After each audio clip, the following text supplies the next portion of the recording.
Live from New Delhi, you're watching DD India Live, India's voice to the world. I'm Abhishek Mahajan. Coming up in the next 30 minutes. Prime Minister Modi congratulates Netanyahu on progress under Trump's Gaza peace plan. Ceasefire due to come into force early on Saturday, 24 hours after the deal was approved. Defence Minister Rajnath Singh highlights growing India-Australia strategic partnership at Defence Industry Roundtable in Sydney. Says two sides trying to become co-creators of secure and prosperous Indo-Pacific. Peru Congress President Jose Jerry sworn in as country's new president after shocking vote removes Dina Boluarte just hours after deadly concert shooting sparks outrage. US judge temporarily blocks Trump's deployment of National Guard troops in Chicago and other states as part of his sweeping crime and immigration crackdown.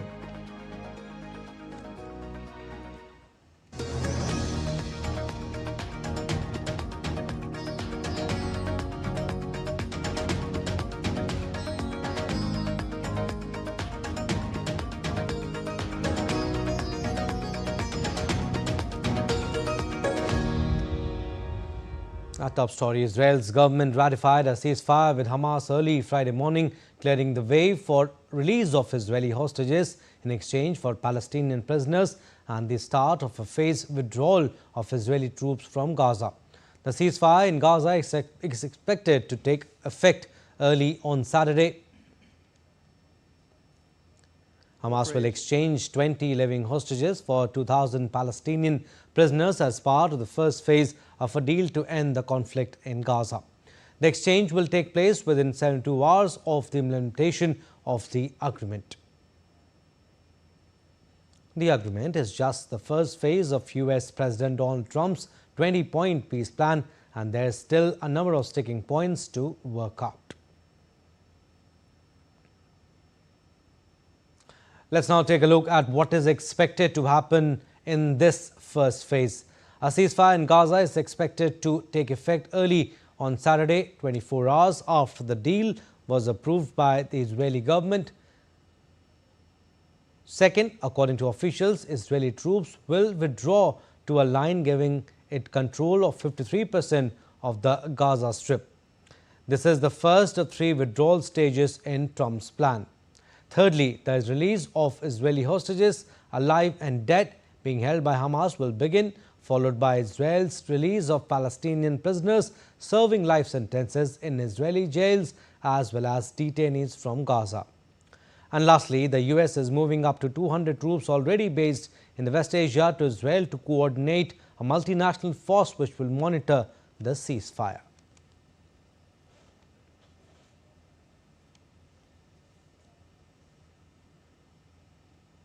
And following the announcement, Prime Minister Narendra Modi spoke to US President Donald Trump and congratulated him on the success of the historic Gaza peace plan. PM Modi wrote on X, and I quote him here: "Spoke to my friend President Trump and congratulated him on the success of the historic Gaza peace plan. Also reviewed the good progress achieved in trade negotiations. Agreed to stay in close touch over the coming weeks." Unquote. And Prime Minister Modi also called Israeli counterpart Netanyahu to congratulate him. He said, and I quote, "We welcome the agreement on the release of hostages and enhanced humanitarian assistance to the people of Gaza, reaffirmed that terrorism in any form or manifestation is unacceptable anywhere in the world." Unquote. Now, Peru gets new interim president. Will come back to this story, but let's go across live now. Last month, we would like to contribute to the reconstruction of residences in the affected areas. India has also been a significant provider of food assistance to the Afghan people. A further consignment will be delivered in Kabul today. The plight of forcibly repatriated Afghan refugees is a matter of deep concern. Their dignity and livelihood is important. India agrees to help construct residences for them and continue providing material aid to rebuild their lives. Our two countries Minister, have a productive history of cooperating on water management and irrigation.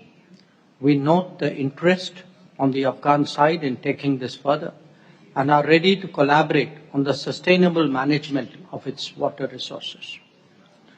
Your invitation to Indian companies to explore mining opportunities in Afghanistan is also deeply appreciated. This can be discussed further. Excellency, we have a shared interest in boosting trade and commerce. I'm glad to note the commencement of additional flights between Kabul and New Delhi. Our educational and capacity building programs have long nurtured the Afghan youth. We will expand avenues for Afghan students to pursue studies at Indian universities. Sports is another long-standing connection. The emergence of Afghan cricket talent has been truly impressive. India is glad to deepen its support for Afghan cricket. As you are aware, India has introduced a new visa module for Afghan people in April 2025. As a result, we are now issuing greater number of visas, including in medical, business, and student categories. Excellency, we have a common commitment towards growth and prosperity. However, these are endangered by the shared threat of cross-border terrorism that both our nations face. We must coordinate efforts to combat terrorism in all its forms and manifestations. We appreciate your sensitivity towards India's security concerns. Your solidarity with us in the aftermath of the Pahalgam terrorist attack was noteworthy. India is fully committed to the sovereignty, territorial integrity, and independence of Afghanistan. Closer cooperation between us contributes to your national development as well as regional stability and resilience. To enhance that, I am pleased to announce today the upgrading of India's technical mission in Kabul to the status of Embassy of India. Once again, Excellency, a very, very warm welcome, and I invite you to make your opening remarks.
بسم الله الرحمن الرحیم.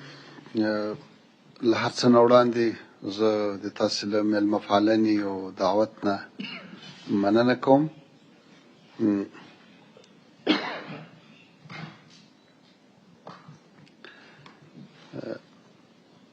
له هر څه نه وړاندې زه د تاسو له دعوت او میلمه پالنې نه مننه کوم او خوشحاله یم چې ډیلي کې له تاسو سره وینم. تاسو ته معلومه ده چې Hind is a historic and important country of this region. It is multicultural, a very hard-working population, and we have long civilizational and people-to-people ties for centuries. And it is not only limited to geography, but also to business, culture, sports, and other links that have binded us together. In 1947, we began official bilateral diplomatic relations and have had close policy positions on many issues. Now it is important that we increase our understanding and make use of our capacities and opportunities. India has always stood by Afghan people and has assisted them in many areas. Similarly, over the past 4 years, and particularly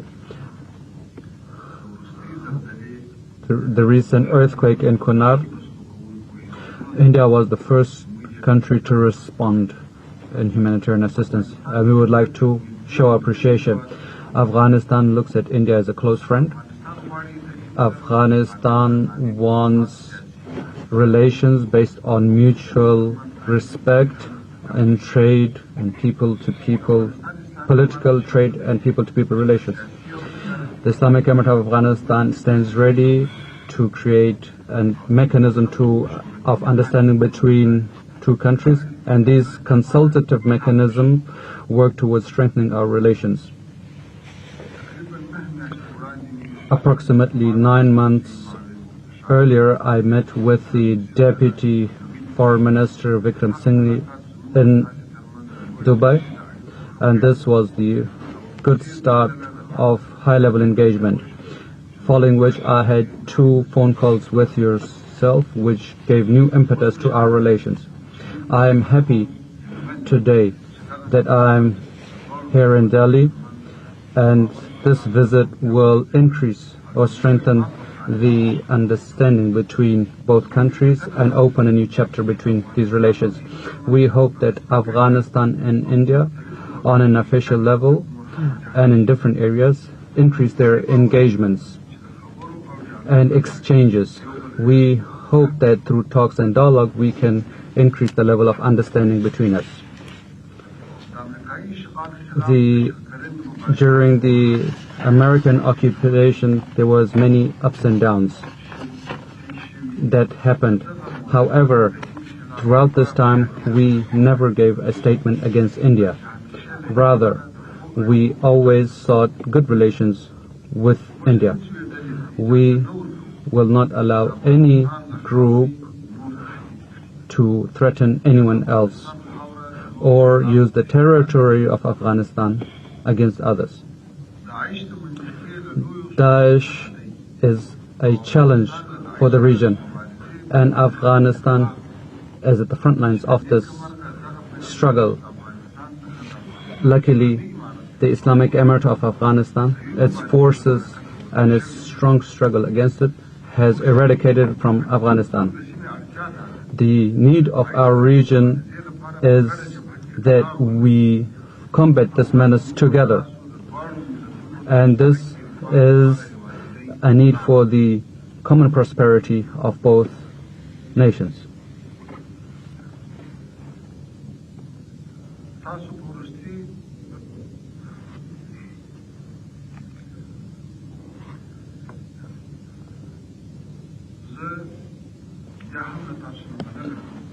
Let me again express my gratitude for providing this opportunity. I have more to add, and we will continue the talks. Thank you.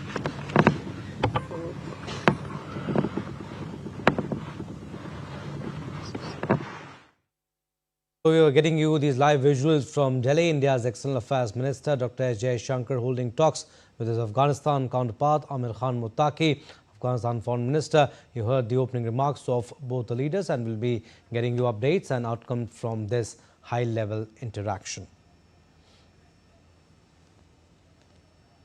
All right, so highlights of what both the ministers said. External Affairs Minister Dr. S. Jaishankar said that we must cooperate in fighting terror in all its forms, and we are fully committed towards sovereignty of Afghanistan. And Amir Khan Muttaqi also said in his opening remarks that long civilizational ties for centuries with India, and he also said that India was the first responder to the recent earthquake. So this high-level interaction is going on between India and Afghanistan, and we'll get you the outcomes of this interaction soon. And you heard the opening remarks of India's External Affairs Minister, Dr. EAM Jaishankar, and Foreign Minister of Afghanistan, FM Muttaqi. All right, we'll go across to DD India's Amritpal Singh. He has more information on this. Amritpal, what do we expect in this high-level interaction between India and Foreign Minister of Afghanistan? And if you could also give us the highlights of the opening remarks of both the leaders, and how significant is the visit of the Afghanistan Foreign Minister? The visit of the Afghan Foreign Minister is significant from the point of view, Abhishek, that this is the first time the two foreign ministers are meeting in person. Though, as the External Affairs Minister said, that they have spoken over the phone, one in the aftermath of the Pahalgam attack when Minister Muttaqi had called Minister Jaishankar, and one after the earthquake last month in Afghanistan, when India became the first responder and within hours provided relief material to Afghanistan.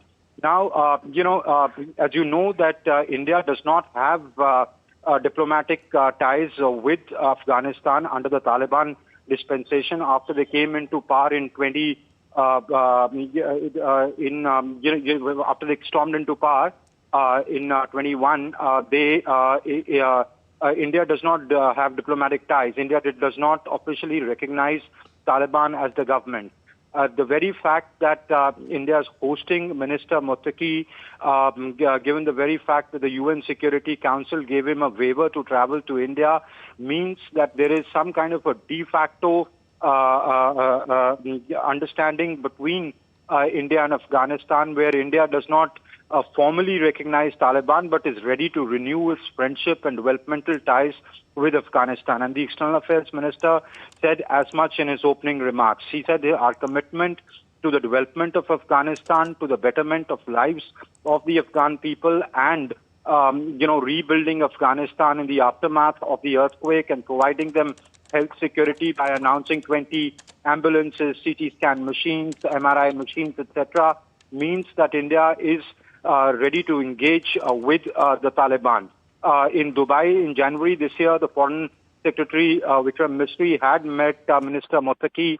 So it's a sort of de facto accept of the Taliban regime as the rulers of Afghanistan. So there is that signifies a diplomatic shift in India's position as far as the Taliban goes, and the renewal of the developmental, long-standing developmental ties, the friendship between India and Afghanistan, and assistance in terms of being first responders, in being developmental partners, in supplying spares and maintenance of the ongoing, the completed projects, and renewing of the ongoing projects. And as the External Affairs Minister said, 6 new projects will be announced, developmental projects, the details of which shall be announced after the meeting concludes between the two ministers and their delegations. All right, Amritpal, to understand this more, the meeting comes amid ongoing regional security concerns and humanitarian challenges in Afghanistan. Does this meet set the tone for what could be a critical exchange on bilateral ties and regional cooperation between India and Afghanistan?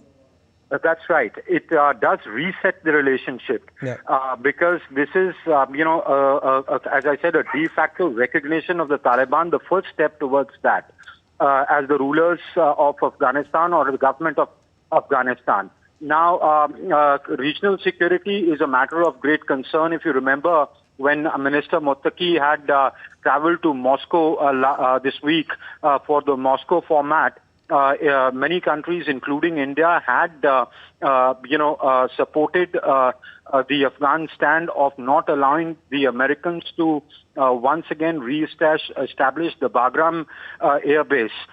So clearly, India does not stand for foreign interference, and also the fact that India is ready to look at concerns that the Afghans may have, including repatriation of Afghans, displaced Afghans, and secondly, from a regional point of view, not allowing the Afghan territory to be used for terrorist activities or training of terrorist organizations, which may, which in the past have created mayhem in India, particularly in Jammu and Kashmir. But the Taliban has, stuck to its assurance of not allowing the Afghan territory to be used for anti-India activities. That remains a key concern for from the Indian standpoint and leads to a regional stability. From the Afghan standpoint, for them, enhancing trade ties, the developmental ties, and getting international recognition seems an important priority for them. And that is why we see Minister Muttaqi to important countries of the region, including Russia and India. Abhishek? Yes, so Muttaqi's visit to India is expected to add a new dimension to India's relations with the Afghanistan. We'll leave it at that. Thank you for your inputs, Amritpal. All right, that's all we have in this edition. Stay tuned for more news and updates. Namaskar.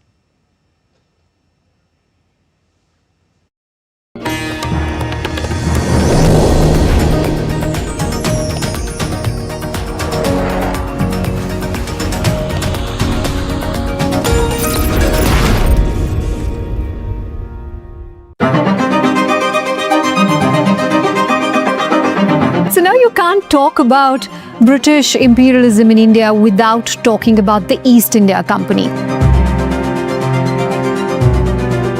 Britain is just dotted with the visible representations of loot from India. The one thing you folks have never done is just say sorry.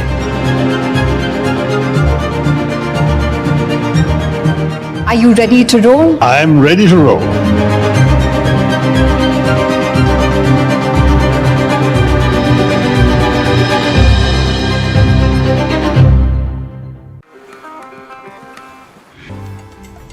Less than 100 kilometers from Shillong and a 3-hour drive towards Doki River, travelers now have a chance to experience something unique.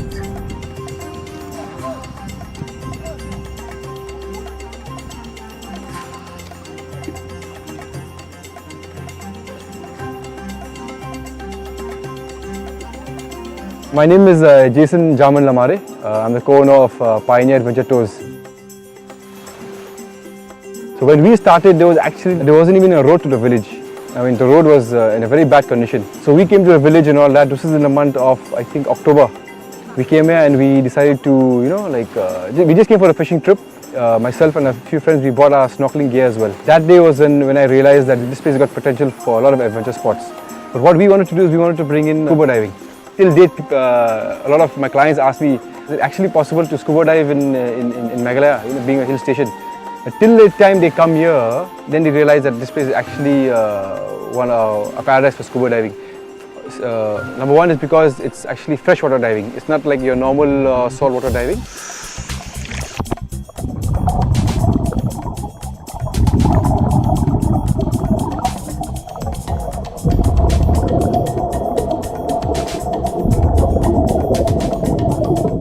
By November is when it gets really crystal clear. You can actually see the bottom.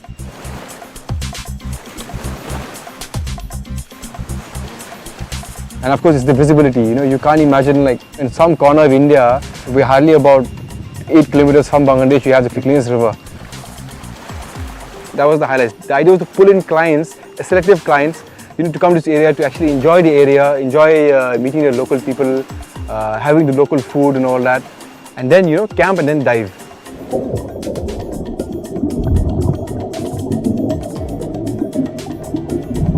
So when we told the village that this is what we're going to do, we're going to bring in initially scuba diving with camping. We're also going to make sure that you guys are going to grow along with us. As time goes by, besides our clientele, the adventurous ones, you're going to have a lot of clients who are coming who just want to come for sightseeing. And this river, Umngot River being one of the most crystal clear rivers all over India, people are going to come and just have a look at the river. So when they come here, it's going to be your duty to see that you take them for boat rides. While we promote ourselves, we are going to promote you. And that is what exactly happened. By bringing in clients, the village has grown. But now there is a problem definitely about the fact that we have to maintain sustainable tourism.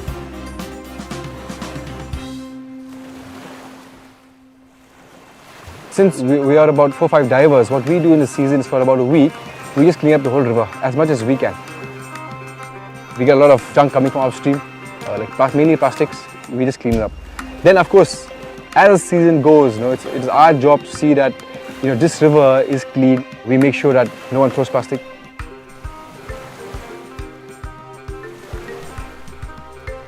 If you probably type Google probably about 8-10 years back, if you type Dauki, it'll show on the map as town, where you export and import coal. Now if you type Dauki or Shanong Padang or Darang or any close village around this area, immediately you'll get it as a tourist destination. Actually, we want to make this area the heart of the adventure destination in Meghalaya.